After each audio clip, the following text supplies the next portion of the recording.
Survivors, seekers, and thrivers, welcome to Transcending Trauma, a spiritual odyssey. I'm Shari Lee Roberts, living proof that transformation is real. Get ready for powerful insights, inspiring stories, and a little laughter along the way.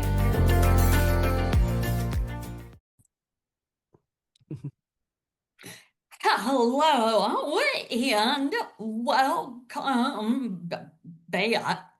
I have Kevin Palmieri with me today. I'll tell you, he is one modest guy, but in reality, I am honored to have a podcast superstar here today as well, and most important, someone who also is about healing others and helping them reach their full potential. Welcome, Kevin. It is an honor. Now, I like to begin every episode with my guest sharing a bit about their childhood because we know that's where it all begins. Yes, where it all begins is where it starts, and that leads to everything else. So I was born and raised in Massachusetts. I was raised by my mom and my grandmother. I didn't know my dad, and I didn't meet my dad until I was 27, with the understanding that he was my dad. And that definitely played a big role in my life because I remember always feeling different. It's interesting and unique to be raised by your mom and your grandmother, so I always felt different Yeah. in that, and I Mhm. felt like people looked down on me, and I felt like people thought I was going to be a failure because I came from a unique situation. We didn't have a lot of money. That was a piece of it too. So I would say my childhood was probably started off from a place of adversity, and it felt very lonely, and it felt very limiting, and it felt like I needed help. I always felt like I needed help to get to where I wanted to get to. That's probably the Mhm. best way to describe it. Now, are you an only child? Yes. Yep. Just one. Just me. Oh, wow. Okay. So, what did you always seek in the way of help or knowledge? What was missing in your upbringing? Mm. You know, this is always a hard thing for me because I feel like in my upbringing, there was a lot of love from Mhm. my mom and my grandmother. I always felt like there was a lot of love, but I think often we don't feel the love because we're looking for the love that we don't have. And I Mhm. think that was my experience. It was there was a lot of love. There was never any like traumatic events. I had a good family, but I was longing for the piece of family that I didn't have. And I think that created a void, and it created scarcity where scarcity didn't necessarily have to be. So but at the time, you don't know that at the time. So Yeah. only in reflection have I been able to look back and kind of realize that over time.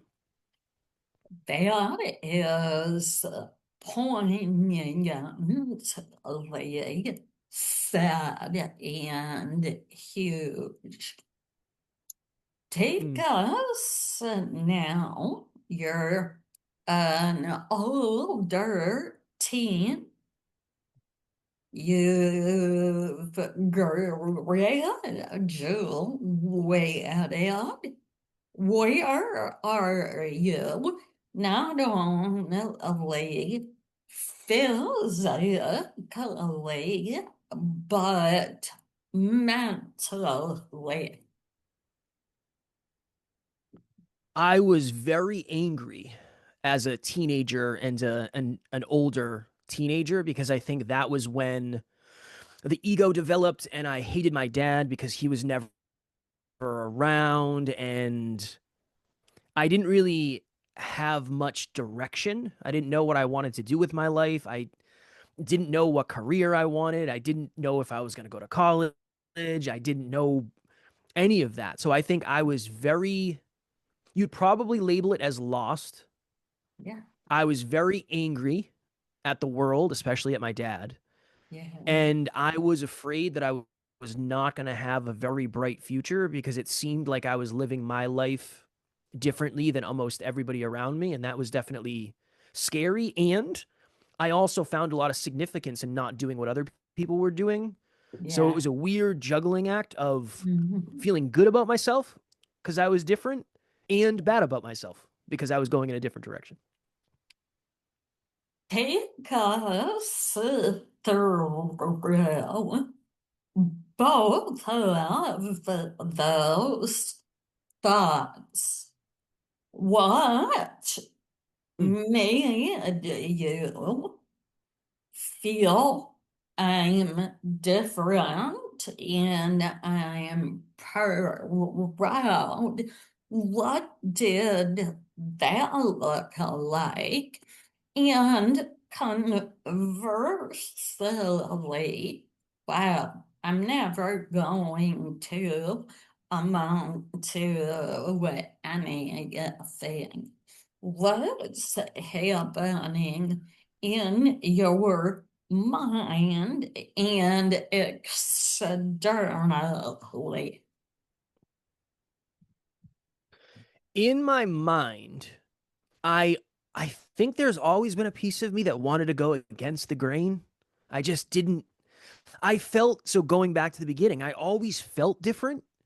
And I felt like as I got older, I actually could choose the circumstances in which I got to feel different. So I think it Mhm. gave me a sense of control and it made me feel Mm, like I actually had certainty by creating uncertainty. So internally, it was very much, I'm going to live differently. And I think I have enough confidence to let that happen. But externally, that created a lot of what I would call dead end opportunities where I didn't go to college, so I didn't have a great education. mm, So my first real job was working at a gas station pumping gas. And yeah. I remember I would have people that would come in from high school. And I remember it was like, oh my goodness, this person must wonder what I'm doing with my life. So I think it started out as confidence and or delusion, which then put me in circumstances that created insecurity. Yeah, Insecurity created the desire to do something different, but yeah.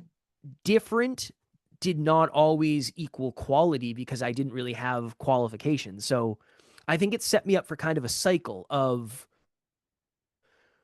going in a different direction, in the beginning, seeing the upsides of the different direction, and Yeah. then getting insecure about the different direction because of how it looked to everybody else, I would say. That was my cycle. Okay. So you graduate high school and Okay, where did you grow up? And what happened like couple of years after, 5 years after? So I grew up in Uxbridge, Massachusetts, a very small Oh, town most yeah, people have never heard of. yeah. A very small town. Most people have never heard of that. 2 to 5 years after, man. So I worked at a gas station.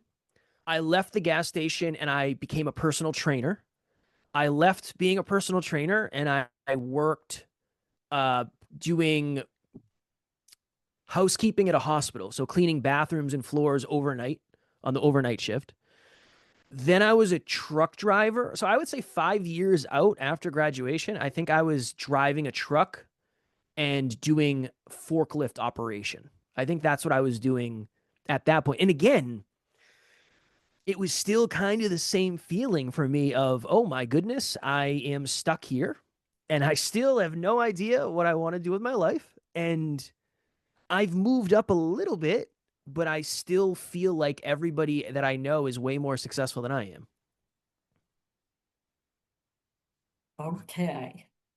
Interesting in that I and so many others can relate. Oh, yes. So, share what age you were when you had your brush with suicide and how that changed you. But I didn't really like you to be real on what led to you thinking about ending your life. Okay? And then Yep. go from there.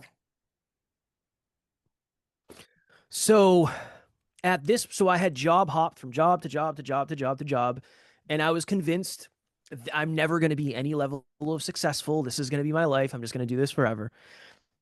Eventually, it got to a point where there was this job fair, and you could go and you could learn a new skill. And evidently, if you learned a new skill, they would match you up with an employer. It's like, okay, I'm willing to give it a shot. I got nothing to lose. Let me see what happens. Yeah. So I went to this job fair and I learned a new skill called weatherization. So all weatherization is you go into somebody's house and you make their house more energy efficient. So you work in the attic, you work in the basement, you work on the Oh, walls, you work on the windows, okay. that kind of stuff. Yeah. So I did I think it was like a 3 day class and I learned this new skill.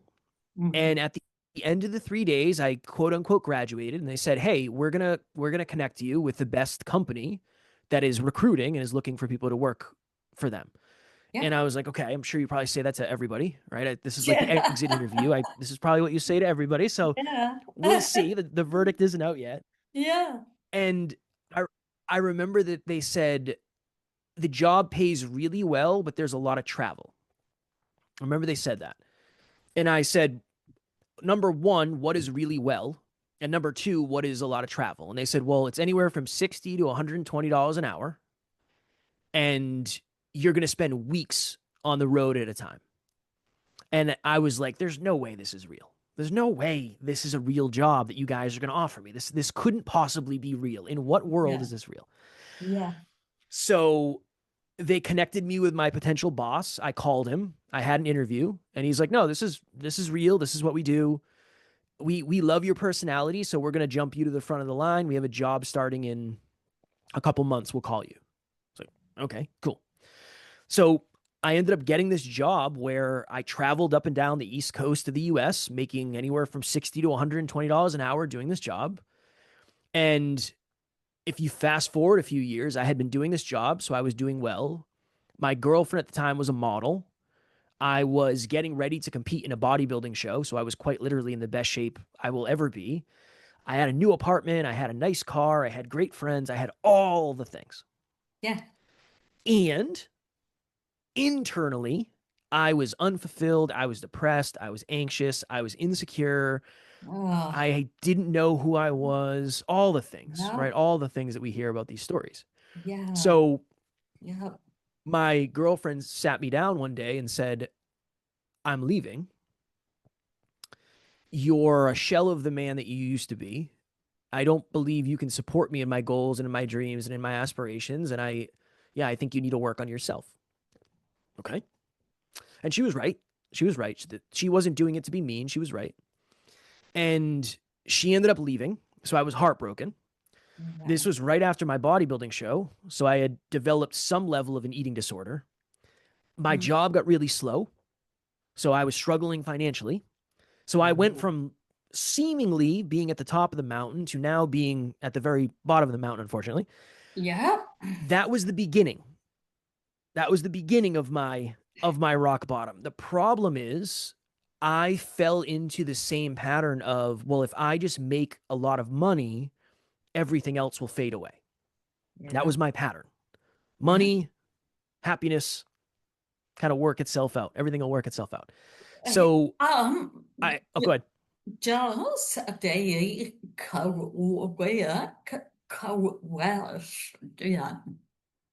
When I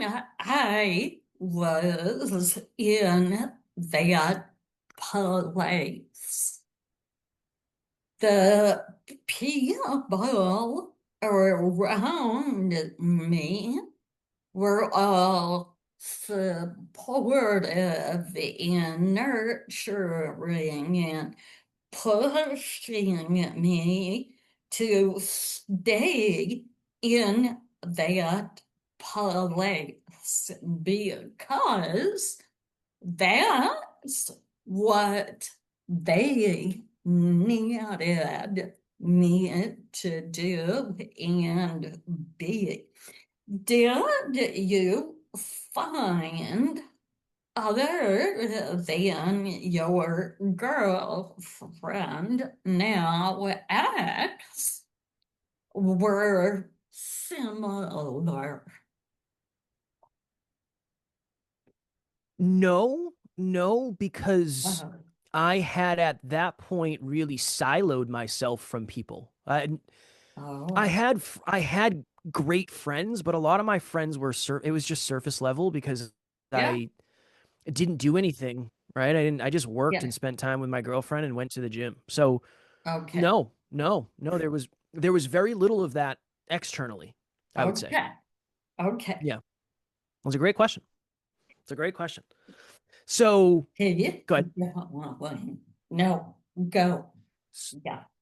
Okay. So she left. I convinced myself that I needed to make all the money in the world. That was my next thing. I'm going to make as much money as possible. My problems should fade away.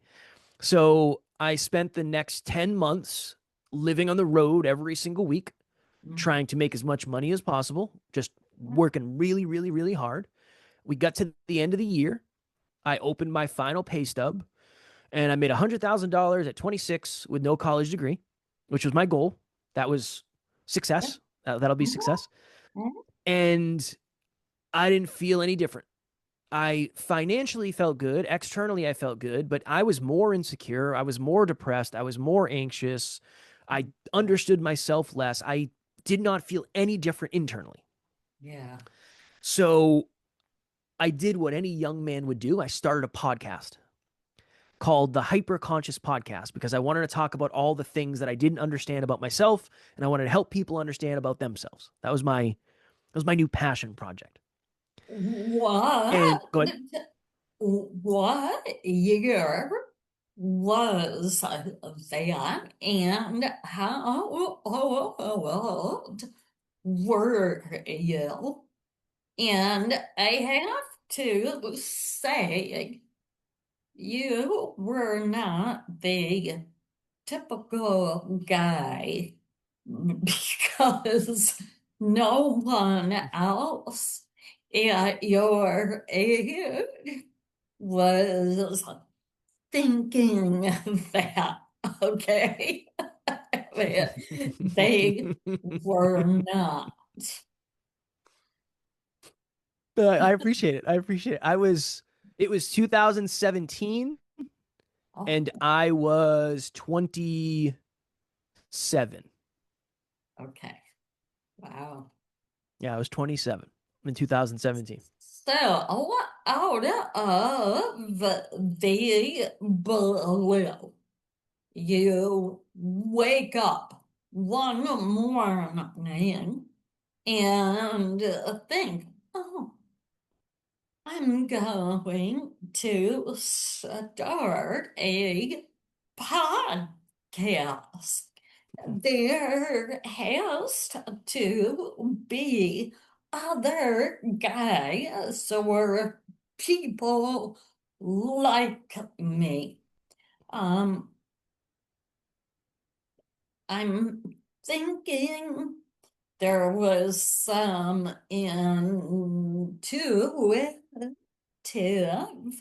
messages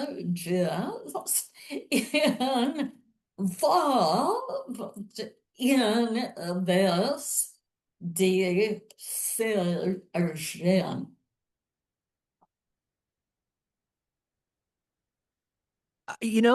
That's in retrospect, I think there was a part of me that knew I was supposed to use my voice to add value into people's lives. But at the time, it connected where I was interviewed on a YouTube channel. It was like an hour and a half interview. And at the end of it, I said, that went by and like it felt like 5 minutes. And if I could do that for the rest of my life, I would be the most fulfilled person ever of all time. That would be the best. So it Okay. was that. Ah, That was a piece. yeah. It was the awareness that I had when I opened my final pay stub and realized that I'm living unconsciously. I have no idea why I do anything. The opposite of unconscious is hyperconscious. I want to be hyperconscious.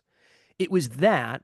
And at that time, I had been posting positive personal development type content and I had been doing videos on Facebook about it. So I think it was the trifecta of Ah, exposure to the platform, yeah. belief that I could add value.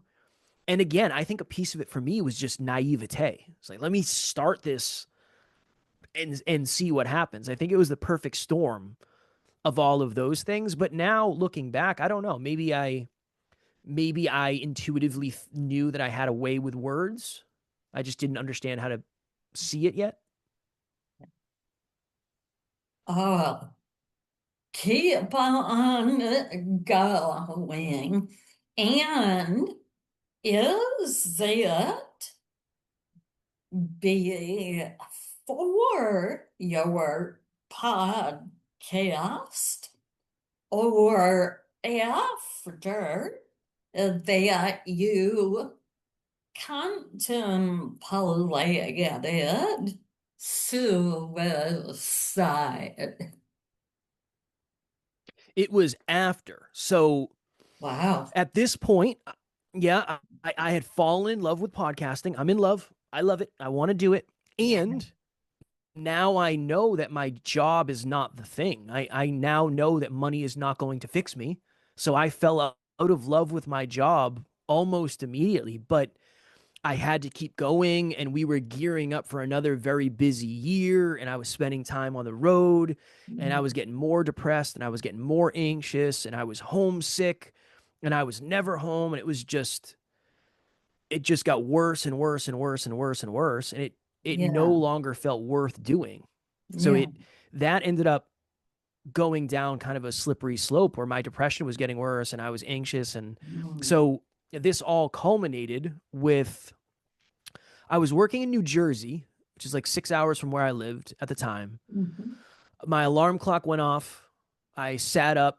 I slid to the edge of the bed in this hotel. And I just remember thinking, it feels like there's 10 televisions on in my head at the same time. And Wow. every single one is on a different station. And there's just so much noise and so much overwhelm and so much anxiety. And I remember thinking, I'm stuck at this job forever. You heard the story. I don't even know how I got this job. There's no way I'm ever going to find something like this again. I got lucky. I'm never going to get this lucky again. There's no way. Okay, that was one. Yeah. What would my friends think if I left? There's a lot of significance in my friend group because I make good money. Well, That was a thing. yeah. What would my family think? I make Mhm. more money than anybody in my family. And everybody's proud of me. I want people to be proud of me. That was a big thing. Yeah. And then maybe the loudest and most obvious one is so you think you're going to be a podcaster. That's that's our that's our plan. That's what we got lucky. We job hopped to get here and now you're quote unquote successful and you're going to leave and be a podcaster. It doesn't seem very realistic. Yeah. And it was all of those things coming together for me and me thinking, well, if I was just to take my life, I wouldn't have to worry about any of this. I wouldn't have to deal with any of this. I wouldn't have to build a new reputation. I wouldn't have to make a challenging decision. It really was the culmination of Yeah. finding something I love doing, not believing I could actually do it, and not believing I would ever have the courage to leave this thing that I thought was something that I got lucky doing and I would never get opportunities like that again. So it was a Yeah. culmination of a lot of things. But Yeah. yeah, it was the year after I started the podcast. I and so many others relate to you and your story. And a lot of it I found is we create this life that people buy into, support, in the moment we say, whoa, wait, I am miserable. The money does not help me. It means nothing in the broad scheme of my happiness. So we totally get what you said and went through. Continue, please. So I reached out to someone who I trusted. I reached out to someone who I felt safe talking to. And I remember saying something along the lines of, hey, I'm in a really dark place, having a lot of thoughts, having a lot of feelings. I don't know what to do. I'm not sure what I should do. And this person's actually my business partner now. So it worked out really nicely. Oh, yeah. And yeah, it worked out really well. He said, Kev, over the last couple of years, your awareness has changed a ton, but your environments have remained the same. I think it's time for you to change your environment. And Yeah. he said a lot of stuff, but that's what I remember. Yeah. So I ended up leaving that job 2 or 3 months later. And I know it seems, because that's the hard thing, is oftentimes people will say, okay, well, what happened after? It's like nothing really happened after. I just had a new awareness that this job didn't have to be the forever thing, and there was other opportunities out there, and maybe it wouldn't bring the same level of money, but it would bring fulfillment and it would bring joy and it would bring impact. It would bring the things that I'm not getting, the Well, things that I'm not getting here. and that is everything. Hmm. It is. Yeah. Okay. Well, that's the reason that's the reason I felt so trapped, because I had Yeah. one piece of the equation, but I didn't have any of the other. I didn't have any of the human stuff. I didn't have fulfillment and joy, and I didn't feel like I was impacting the world or adding value or any of that. So Yeah. yeah, I ended up leaving my job 2 or 3 months later, and then him and I partnered up, and then we became very broke podcasters trying to figure out how does this all work, and how do we Mhm. become good men, and what do I need to learn, and all of that. So yeah, as of 2018, I left my full-time job, and I have been a full-time podcaster since 2018, but not full-time income for the majority of the time. Okay. Just stepping back one Mhm. more time. At what point did you think of, oh no, you said that about, hey, it'd be easy such a thing to end it all than to figure out how to be happy. Okay, so you're you and your partner are now trying to navigate. Tell us now how you went from that to where you are today, and about your company, your podcast, and the wonderful work you're doing. It really is admirable and incredible. I am personally a Kevin Palmieri wannabe. I appreciate that. I appreciate those kind words so very much. The I think the best answer that most people don't give is it was just one, it was trying to get a little bit better every day. It Yeah. was that tracking habits and figuring out like what are the things I need to work on, and what am I not good at yet, and what am I going to need to get good at. That was one. Building extra discipline. There's something about not having somebody looking over your shoulder that makes it really easy to not do anything you're supposed to be doing. So I had to develop a lot of discipline, because people would say, well, Kev, you're your own boss. You have so much time now. It's like, yes. And if I don't put that time in the right direction, I'm in trouble. Yeah. So I had to build that. I had to build the discipline. And then honestly, for us, it was a very unique time in podcasting and a very unique time in general, because we would have people reach out to us and they would say, hey, I listened to the episode. I love it. This is what I'm going through. And we noticed a pattern that the majority of our audience was women. Mhm. And I did not expect that. As a tattooed bodybuilder, I did Yeah. not think that is the audience that we were going to serve. I thought it was going to be tattooed bodybuilders. That was kind of what I thought was going to happen. So Yeah.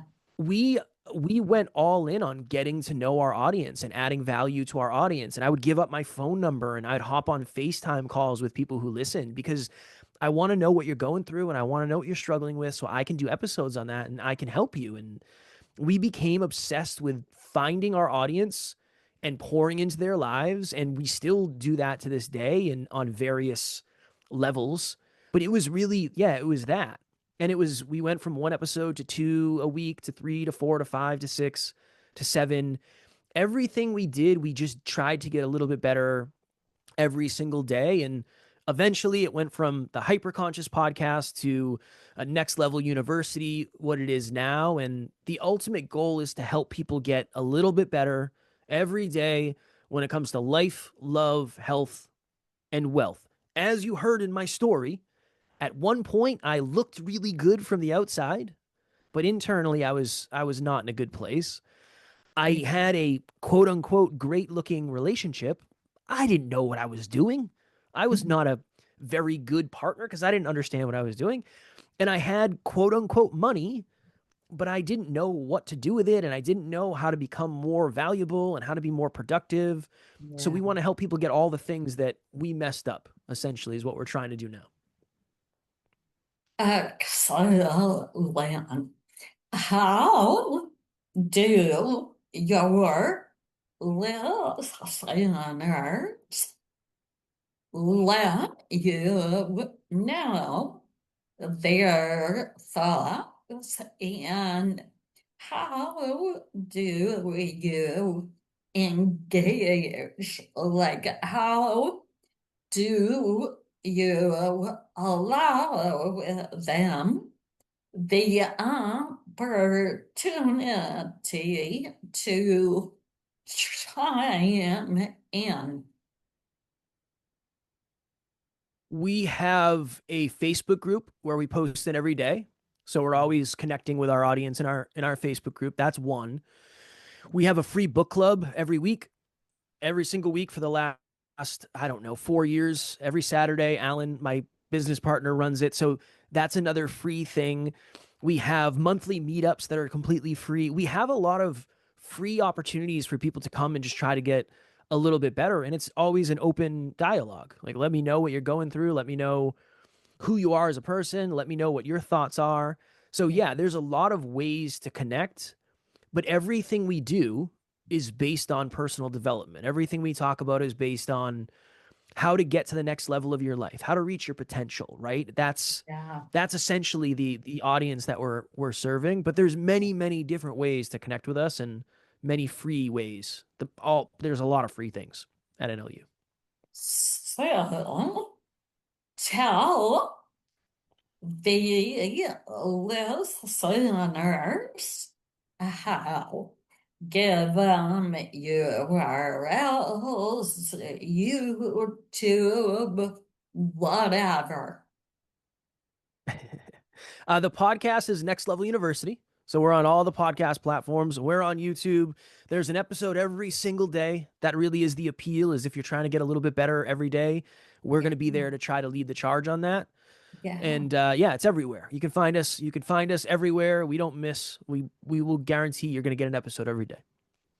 Wow.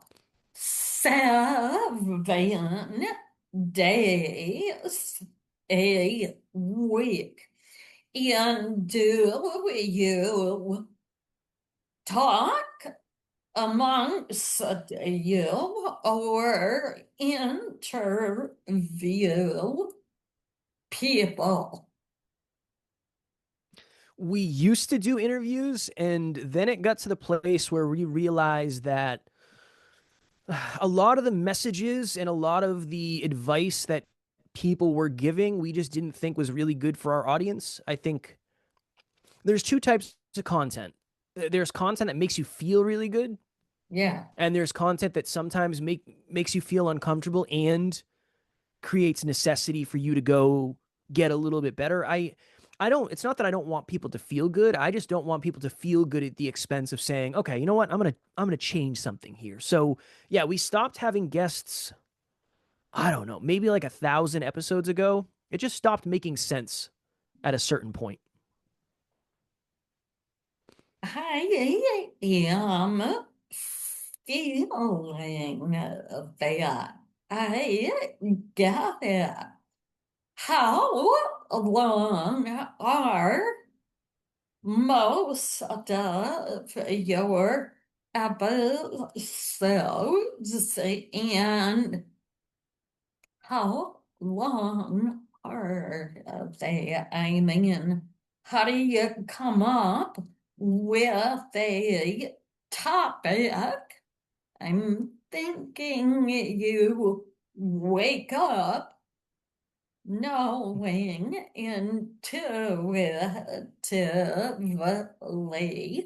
what you will talk about, and then how long are your episodes? So our episodes are anywhere from 15 minutes to an hour, depending on what's going on in our life, depending on what our schedules look like, depending on how overwhelmed we are.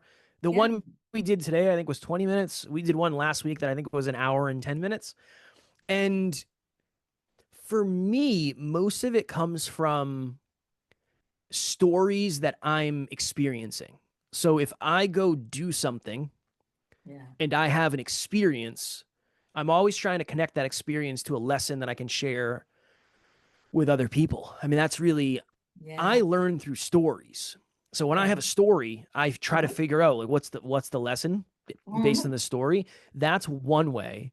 And Yeah, then my business partner and I both coach a lot of people, so we always have stuff that we're talking about with clients, and yeah, we have breakthroughs as much as they have breakthroughs. So it's a yeah. mixture of that. It's a mixture of what do we want to talk about? What does the audience expect to hear? And then what do we think will be valuable? It's always a mixture of those three things because the episode's not going to be good if we don't want to talk about it. It's not going to be good if it's not good for the audience. And it's Yeah. not going to be good if it's not valuable. So we're always trying to juggle those three things at the same time. Excellent. So, in closing, what is the message tonight that comes to mind that listeners need to hear?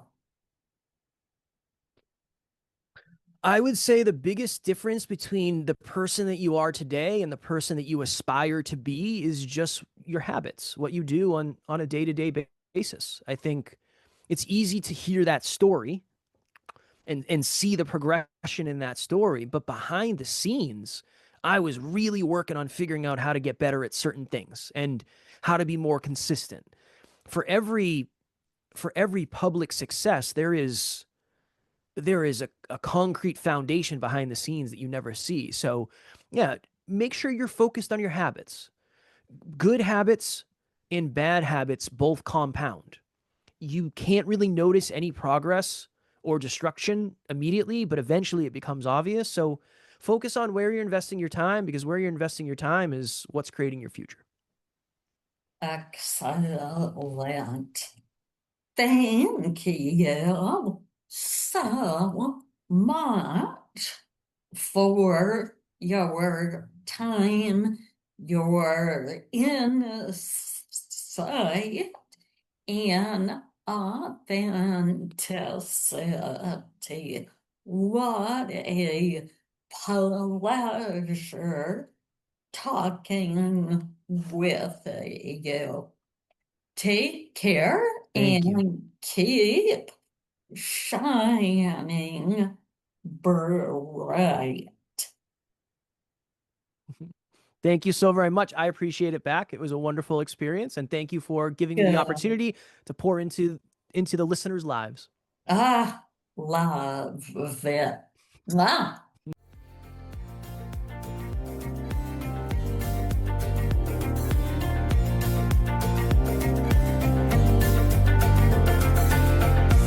Thanks for listening to this episode of Transcending Trauma, the Spiritual Odyssey.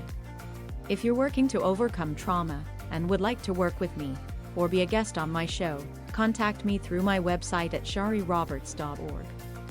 Please hit the follow button to make sure you don't miss any episodes. I'd love to connect with you on LinkedIn at Shari Roberts. You can find all the links in the show notes. I'd love to hear from you. I'm Shari Roberts, your host, reminding you that you're never alone. Until next time, sending you love and light.